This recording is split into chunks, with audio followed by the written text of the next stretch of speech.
it's Deb from KrisAndDeb. I just wanted to talk to you guys because, whoa, Halloween is in a few days. That kind of crept up on me, to be honest. I'm thinking in the next few days I probably want to be pumping in some of those Halloween movies that I enjoy watching. I don't know. I like watching certain Halloween movies that aren't necessarily Halloween-ish. I mean, there's a lot of articles on BuzzFeed that you see out there, and it's like all these lists about top 30 Halloween movies, this and that and that. And yes, all of them are fantastic, and I love them all, but there are just certain movies that I enjoy watching because of the nostalgic feeling. It just takes me back when I'm like 9, 10 years old. It just makes me love the Halloween season even more. So, without further ado, I'm going to get started. And I hope you guys feel the same way about these movies. Let me know.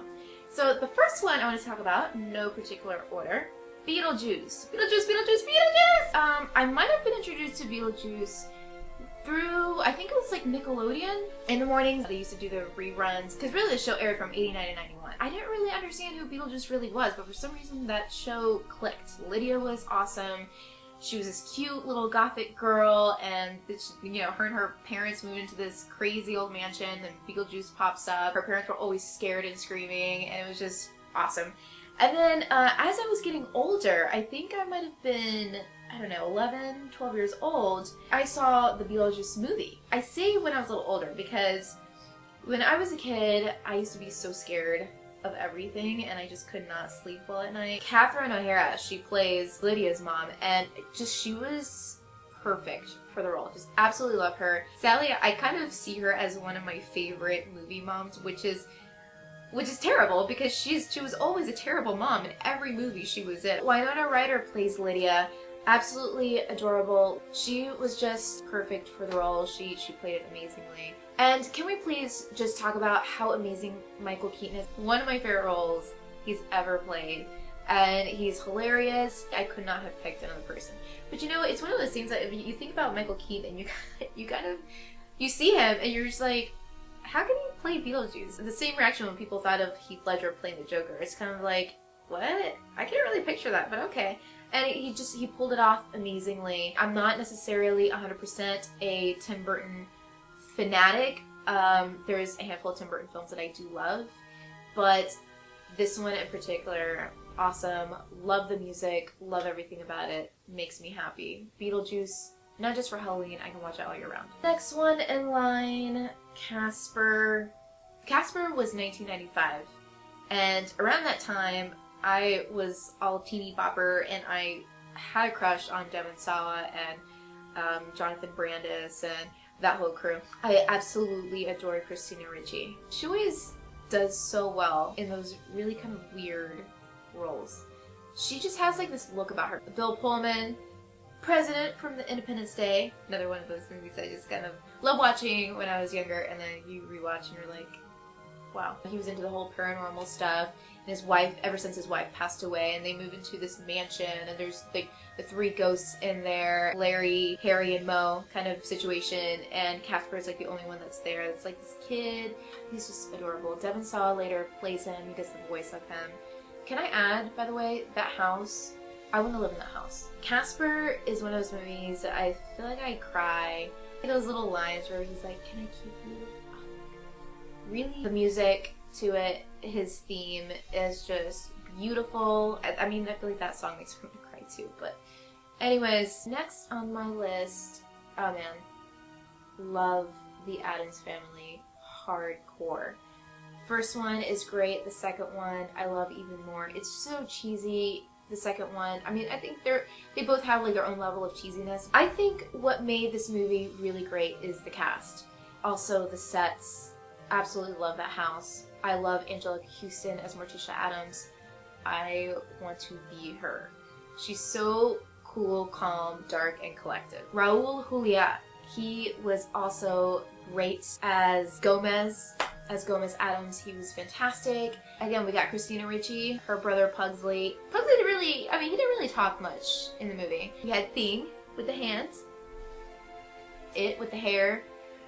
How can you, it's just like one of those movies, like how can you not like the Addams Family? Woo! The Addams Family, there it is. Addams Family first came out in 91, and then Addams Family Values came in 93. So Addams Family Values, you got Joan Cusack added to the mix. And I feel like I watched this movie not just during the Halloween time, but also for Thanksgiving, just because they do the Happy Happy Turkey Day. Joan Cusack is probably my favorite character, plays Debbie. All I wanted was a ballerina Barbie. And what did I get? Malibu Barbie. That's not what I wanted. That's not who I was. I was a ballerina. Graceful. Delicate. They had to go. Sorry, Debbie. No Mercedes this year. We have to set an example. Oh, yeah? Set this! She made Wednesday and Pugsley go to camp. Wednesday had to wear the black and white striped bathing suit, and the stupid blonde girl was just bugging her the whole time. Hilarious. Just the entire movie is hilarious to me. I feel like I quote the entire thing. It gives me the fuzzies, and I love it. Yes, the next one on my list is Hocus Pocus. It is kind of hard for you to not like this movie. I think there is that sense of nostalgia. I think everybody just remembers watching it for the first time. Come little children, I'll take you away. I think every girl probably had a crush on Max. I had a little thing for Billy, which is really weird. Thora Birch, she was just so adorable. We've got Bette Midler, Sarah Jessica Parker, Kathy Najimy. They were just hilarious. Again, they were kind of like the Three Stooges type deal. You like the characters. I loved the house that they lived in. I just want to live in a town like that. You know what I mean? Like anytime Halloween or fall time comes around, I wish I lived in an old Victorian type house in Salem or something, and there was just like fall leaves and just trick-or-treaters around, and Mike Myers from Halloween just shows up out of nowhere and kind of does his thing in his corner. I put a spell on you, and now you're gone, gone, gone. So long! Moving on. Ghostbusters! I just rewatched Ghostbusters 1 and 2 not long ago, and you know, I will say, a lot of the graphics, when it came to the demons and monsters and stuff like that, I remember some of the graphics being, I'm like, really, for reals? But for that time, I mean, these movies came out in 84, 89, so you gotta think about the technology that they had during that time, and I feel like they did a good job. I feel like it still stands pretty well today. Dan Aykroyd, who is kind of like the heart, you know, behind everything. Bill Murray, he just has like a mouth on him. I love it though. I love him so much in this movie. I feel like he's like that in all of his films. And then Harold Ramis, which is Spengler, smart scientist. Sigourney Weaver, my favorite.